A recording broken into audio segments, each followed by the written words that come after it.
Hello friends, आज हम इस वीडियो में बात करेंगे कंपाउंड इंटरेस्ट के बारे में। आप सिर्फ मंथली 5,000 रुपये इन्वेस्ट करके कैसे एक मिलियनर बन सकते हैं, विद प्रूफ मैं आपको बताऊंगा। वीडियो काफ़ी नॉलेजेबल होने वाली है। वीडियो को स्टार्ट करने से पहले वीडियो का लाइक करें और चैनल को जरूर सब्सक्राइब करें। आप में से ज़्यादातर लोगों ने स्कूल में कंपाउंड इंटरेस्ट के बारे में पढ़ा होगा। अगर आसान भाषा में बात की जाए तो कंपाउंड इंटरेस्ट का मतलब ब्याज पर ब्याज मिलना, यानी अगर किसी को उसके जमा किए हुए पैसे ए पर पहले साल 100 रुपये इंटरेस्ट मिलता है तो अगले साल उसे A+X पर इंटरेस्ट मिलेगा। इस बात को हम एक एग्जाम्पल से समझते हैं। अगर किसी ने 10% कंपाउंड एनुअल के रेट से 100 रुपये इन्वेस्ट किए हैं तो पहले साल उसे 100 रुपये पर ब्याज मिलेगा, जो कि 10 रुपये होगा। लेकिन अगले साल उसे 100 रुपये प्लस 10 रुपये 110 रुपये पर ब्याज मिलेगा, जो कि 11 रुपये होगा।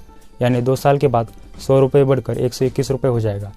जबकि साधारण ब्याज पर पहले साल भी 100 रुपये पर 10 रुपये ही ब्याज मिलता है, दूसरे साल भी 100 रुपये पर 10 रुपये ब्याज ही मिलेगा। इस तरह से 2 साल के बाद आपको 120 रुपये मिलते हैं। शायद आपको लगता होगा कि इसमें मैजिकल क्या है, बस 1 रुपये ही तो अधिक है। मान लो आप बैंक में ये 100 रुपये की FD करके 30 साल के लिए भूल जाइए और इस पर आपको 10% का इंटरेस्ट मिलता है। क्या आपको पता है आपके उस 100 रुपये की कीमत 30 साल के बाद 1745 रुपये होगी, यानी आपके मूल अमाउंट से 17 गुना ज़्यादा। जबकि अगर बाकी चीज़ें वही रहे और कंपाउंड इंटरेस्ट की जगह साधारण ब्याज अप्लाई किया जाए तो आपके अमाउंट सिर्फ 400 रुपये होगी। अब आप में से ज़्यादातर लोगों को लगता होगा कि इतनी छोटी अमाउंट से क्या फ़र्क पड़ता है। हम इस बात को एक एग्जाम्पल से समझते हैं। 3 फ्रेंड्स थे, विजय, विशाल और रंजित। तीनों एक साधारण फैमिली से ही थे और एक साथ ही पढ़ते थे। कुछ टाइम बाद वो 25 साल के होते होते उनकी नौकरी लग गई। तीनों ने नौकरी स्टार्ट की और हर महीने मिलने वाले पैसे से लाइफ एंजॉय करने लगे। लेकिन एक दिन विजय ने अपने दोस्त से कहा, यार पिताजी कह रहे थे कि हमें हर महीने अपनी नौकरी से कुछ पैसे बचाकर इन्वेस्ट करने चाहिए। तुम लोग क्या सोचते हो इस पर? विशाल और रंजित सहमत हुए, पर उन्होंने कहा कि अभी तो हम बहुत यंग हैं और हम पर कोई जिम्मेदारी भी नहीं है। हम कुछ साल और मौज और मस्ती कर लेते हैं और बाद में पैसे सेव कर लेंगे। और अपनी अपनी सोच के मुताबिक तीनों ने इस तरीके से बचत की। विजय ने 25 साल की उम्र से 10% कंपाउंड इंटरेस्ट के साथ पैसे इन्वेस्ट करना स्टार्ट किया। उसने मंथली 5,000 रुपये जमा किए। विशाल ने यही काम 30 साल का होने पर किया और वो भी 10% कंपाउंडेड एनुअल के रेट से 5,000 मंथली इन्वेस्ट करने लगा। रंजित ने शादी और बच्चे होने के बाद 35 की उम्र में पैसे बचाने शुरू किए, लेकिन उसके फ्रेंड तो पहले से ही सेविंग कर रहे थे। उनकी बराबरी करने के लिए उसने 10,000 रुपये निवेश करना स्टार्ट किया। अब आप अंदाज़ा लगाइए कि जब वो 60 साल की उम्र में रिटायर होंगे तो किसके पास सबसे ज़्यादा पैसा होगा। विजय के पास होंगे 1,70,00,000, विशाल के पास होंगे 1,03,00,000 और रंजित के पास होंगे 1,23,00,000। हम सिर्फ मंथली 5,000 इन्वेस्ट करके एक मिलियनर बन सकते हैं। पैसों को कंपाउंड होने में सबसे ज़्यादा इंपॉर्टेंट चीज़ है टाइम का इन्वेस्ट।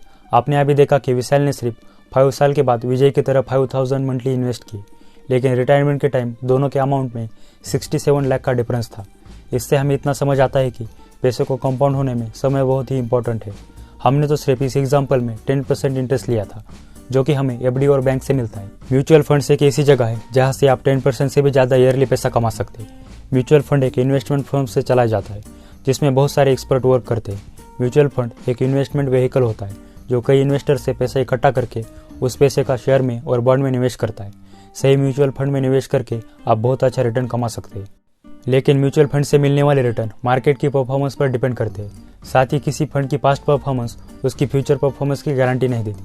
अगर हम 1995 में लॉन्च हुए open ended fund equity growth scheme Reliance growth fund की बात करें तो इसने पिछले 5 सालों से 80% और स्टार्टिंग से अब तक 23% की CAGR compound annual growth rate दी है। इसलिए अपनी इन्वेस्टमेंट सही म्यूचुअल फंड में ही करें। पावर ऑफ कंपाउंडिंग से आपको उतना ही ज़्यादा फायदा होगा जितना अधिक समय तक आप निवेश करते रहेंगे। यानी आप जितनी जल्दी निवेश शुरू कर देंगे, आपको कंपाउंडिंग की पावर उतनी ही अधिक समझ आएगी। इतना ही नहीं, आप जितना जल्दी जितना अधिक निवेश करेंगे, कंपाउंडिंग की वजह से आपका पैसा उतना ही अधिक बढ़ेगा। इसलिए ही कंपाउंडिंग इंटरेस्ट को दुनिया का 8वां अजूबा कहा जाता है। जो इसे समझता है इसे कमाता है, जो नहीं समझता इसे भरता है। अगर आपने 1980 में एक कंपनी में 1,000 रुपये निवेश किए होते तो आपको उसके बदले 10 शेयर मिलते और आपने उस शेयर को आज तक बेचा नहीं होता तो आज वह शेयर 9,60,000 बन जाते। क्या आप अंदाज़ा लगा सकते हैं कि वह कंपनी कौन सी होगी? उस कंपनी का नाम है विप्रो। यह है कंपाउंडिंग की पावर। महान इन्वेस्टर वॉरेन बफेट ने अपनी पहली इन्वेस्टमेंट 11 वर्ष की उम्र में की थी और उनके मुताबिक उन्होंने काफ़ी देर कर दी थी निवेश करने में। हम स्पष्ट रूप से देख सकते हैं कि जितनी लंबी अवधि उतना ही बेहतर लाभ होता है कंपाउंडिंग से। दोस्तों, अगर आपको यह वीडियो अच्छी लगी हो तो वीडियो को लाइक करें और ज़्यादा से ज़्यादा लोगों तक शेयर करें।